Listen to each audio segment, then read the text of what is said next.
তাকে গ্রেপ্তার করার পর তাকে জামিনে মুক্ত করা হয়েছে। এটা একটা ভালো জিনিস।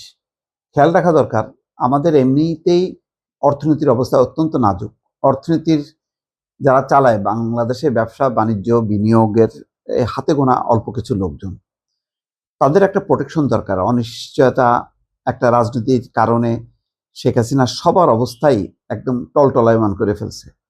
এমন একটা অবস্থা তৈরি করছিল যে শেখ হাসিনার ডেরায় না গেলে সে হচ্ছে বিএনপি, সে হচ্ছে জামাত। যার কারণে সবাই যতটা সম্ভব তারা নিজেদের শিল্প প্রতিষ্ঠান নিজেদের রক্ষার জন্য তারা শেখ হাসিনার সভাগুলোতে গেছে।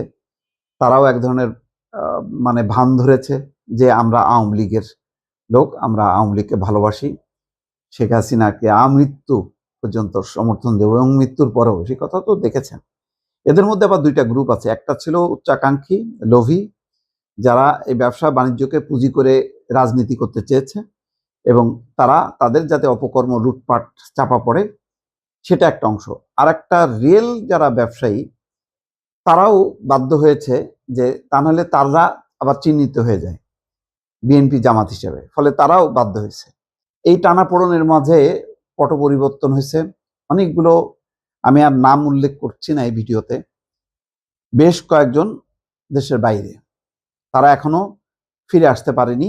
কারণ এই যে তারা দেশের বাইরে, এই সুযোগে কিছু সুযোগ সন্ধানী মহল তাদের নামে ওই যে গণহারে হত্যা মামলা, নানা রকম মামলা দায়ের করছে। কারণ তারা না আসতে পারলে তাদের শিল্প প্রতিষ্ঠান ব্যবসা বাণিজ্যকে তারা লুটপাট করতে পারে এবং তাদের কাছ থেকে নানাভাবে ভয় ভীতি দিয়ে চাঁদা দাবি করতে পারে। এবং এটা হয়েছে।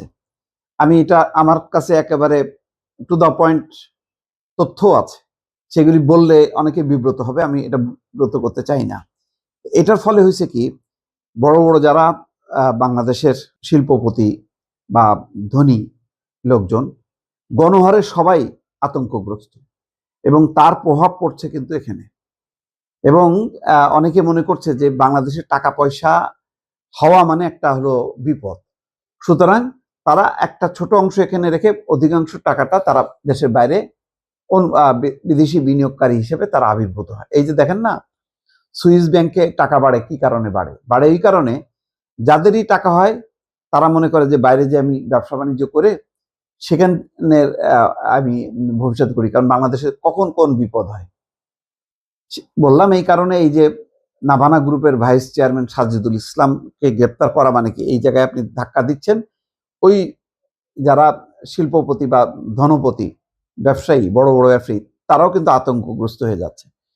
অনেকে ফিরতে পারছেন না, যারা আছেন তারা আতঙ্কে আছেন। ইতিমধ্যে কেউ কেউ ফিরে এসছেন, বসুন্ধরা গ্রুপের আনভির ফিরে এসছেন, তারপরে ওই যে রংধনু গ্রুপের কি রফিক জানি বলে, সেই রফিক ফিরে আসছে। তো কেউ কেউ ফিরে আসছে, কিন্তু আবার অনেকেই ফিরে আসতে পারেনি, তাদের নামে মামলা আছে। তারা বলছে যে ভাই আমি এসে যাতে শান্তি মতো আমি মামলাটা ঠিক আছে আমি ফেস করতে পারি, কিন্তু দেখা যাবে যে আসার সাথে সাথে তাকে ধরে নিয়ে আগে কারাগারের মধ্যে ঢুকে বাস ঢুকাই দিল। ফলে সে যে আইনগতভাবে ফাইট করবে, তার যে ব্যবসা বাণিজ্যগুলো পরিচালনা করবে সঠিকভাবে, সেটা পারবে না।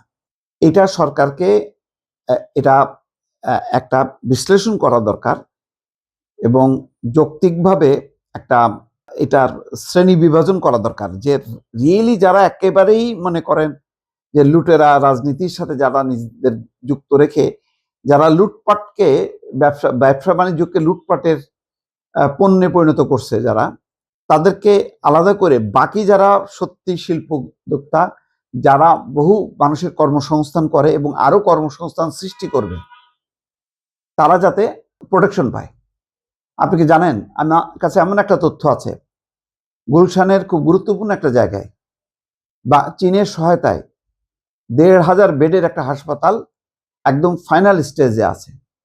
সেটা উদ্বোধন হইতে পারতেছে না, শুধুমাত্র ওই যে উদ্যোক্তা, সেই উদ্যোক্তা দেশের বাইরে, তার নামে অনেকগুলো মামলা, এবং আসা মাত্রই তাকে কারাগারে ঢুকানো হবে, এই ভয়ে তিনি আসতে পারছেন। ম্যারিয়ট গ্রুপের 2টা হোটেল, সেটাও সেখান থেকে বিনিয়োগ প্রত্যাহার করে ফেলতে পারে ম্যারিয়ট গ্রুপ। কারণ তারা যখন দেখে যে মানে তাদের পক্ষ থেকে কোনো বিনিয়োগকারী রাজনৈতিক মামলার শিকার, তখন তারা এর মধ্যে থাকে না, থাকতে চায় না। এটা হলো তাদের আন্তর্জাতিক পলিসি। এরাও যে কোনো মুহূর্তে মেরিয়ট গ্রুপ এখান থেকে বাংলাদেশ থেকে চলে যেতে পারে।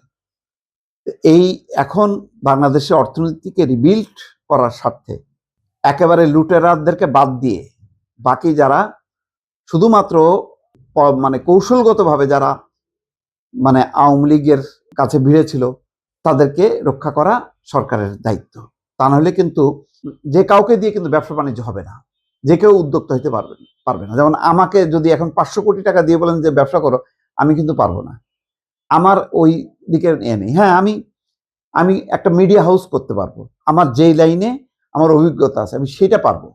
কিন্তু আমাকে যদি বলেন একটা বড় বিদ্যুৎ কেন্দ্র করো, বড় একটা হাসপাতাল করো, বড় অন্য কোনো ব্যবসা প্রতিষ্ঠান গড়ে তোলো, আমি কিন্তু পারবো না।